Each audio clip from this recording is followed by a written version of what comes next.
For many of you, the situation in Israel has become all-encompassing for me. If I feel as if I do nothing else these days than read about what's going on in Israel, and it might be 4 or 5 hours a day.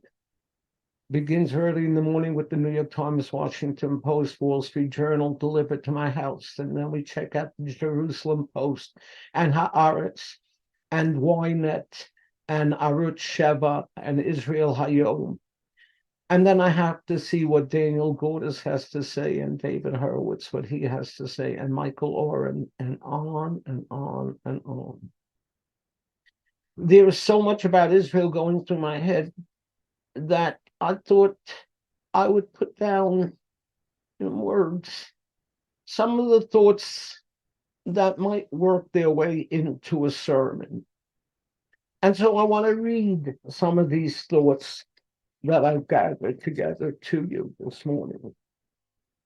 We begin as follows. Amongst the daily blessings that all of us have to be grateful for, this year we have one thing more to be thankful for as Jews. We should be thankful that Israel is beating the heck out of Hamas and smashing parts of Gaza to smithereens.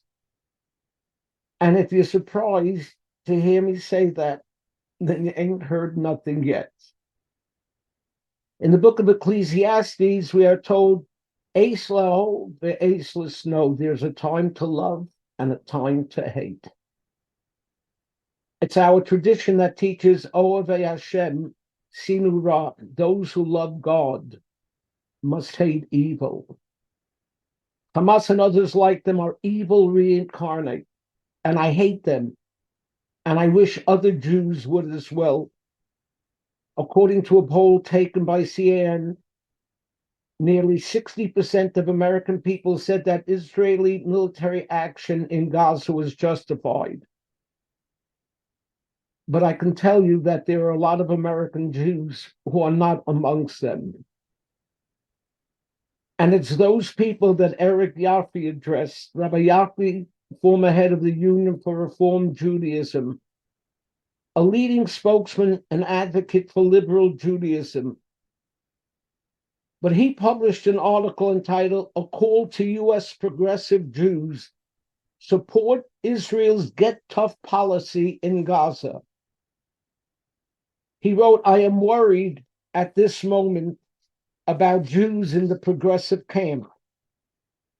He pointed out that progressives had expressed little outrage at Hamas's actions, and he feared that this attitude will now be translated into opposition to Israel's current operations in Gaza. And he went on to say, progressives should be outraged as everyone else. No other civilized country in the world would tolerate for a week what Israel has tolerated for a decade. I read these words and I couldn't believe it. We have to be concerned that there are Jews who wouldn't support what Israel was doing. Is that possible? After what Hamas has done? This is progressive? No, this is backward.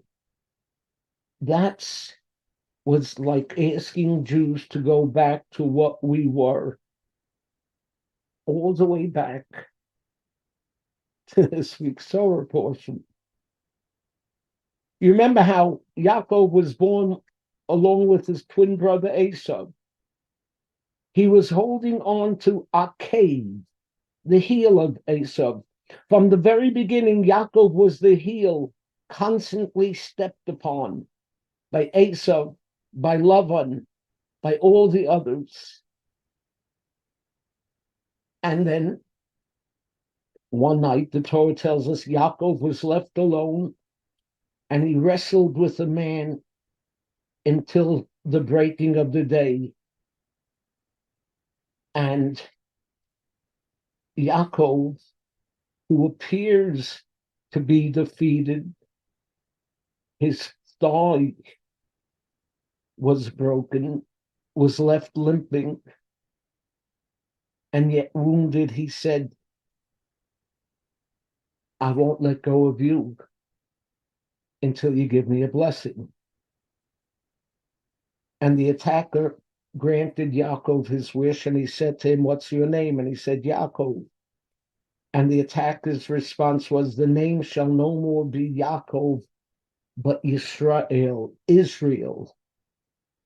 Israel, Kisarisa im Hashem Anoshim Vatuchal. Because we have striven with God and with man and have prevailed. You know what that means? That Yaakov's nature and character changed. No longer was he Yaakov who was going to turn his cheek and flee. Now he was Yisrael, a man who stood up for what he believed in, a man who was not afraid to fight. That's what Yisrael means. That's what the state of Israel is today. And that's what I put down for a sermon. And here's the surprise. I already delivered that sermon. What I just read you is this sermon I delivered on November 24th, 2012. And every word still fits. 13 years later, nothing seems to have changed. It was William Faulkner who said, the past is never past. It's not even past. Same old story. In fact, Maimonides tells us that the portions about Avraham, Yitzchak, and Yaakov are told to us because Ma'aseh Avos Simin Labanim, the stories of what happened to our forefathers, serve as a prophetic indicator of what's to happen in future generations. Right from the start, we were stepped on by the world. And then Yaakov became Israel. And that gives us hope for the future. Certainly the Jewish people's destiny has changed over the centuries with our other enemies, and it can happen with the Palestinians as well. We have to hope that a new Palestinian leadership will someday come and switch from terrorism to negotiations, from right of return to right to exist. And if Palestinians make such changes, I know for sure they'll find a partner for peace. Because that too is reflected in Yaakov's name change to Yisrael. It's interesting. Abraham's name also underwent the change from Avram to Avraham.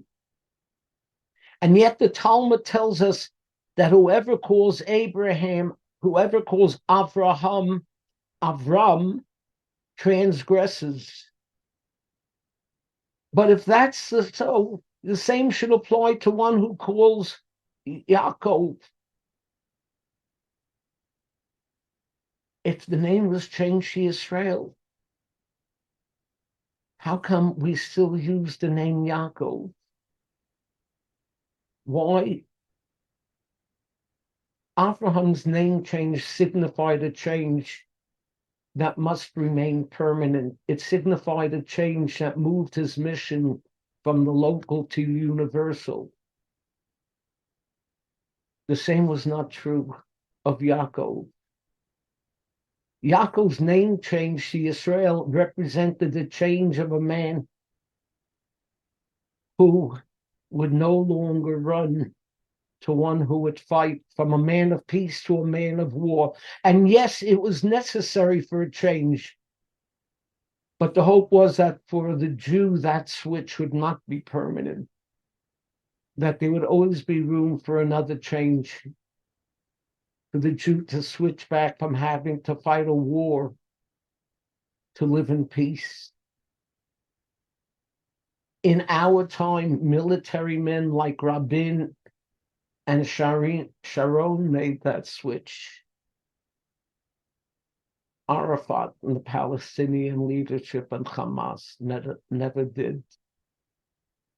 Let us hope that with the demise of Hamas, the day is on the horizon when we'll see the fulfillment of the concluding words of this week's Haftorah. V'olu Moshiim Bahar Tzion lishpot et Har Esav v'hayisa Hashem Amlucha. Then saviors will ascend Mount Zion to judge Esav's mountain, and the kingdom will be God's. Shabbat Shalom. Am Yisrael.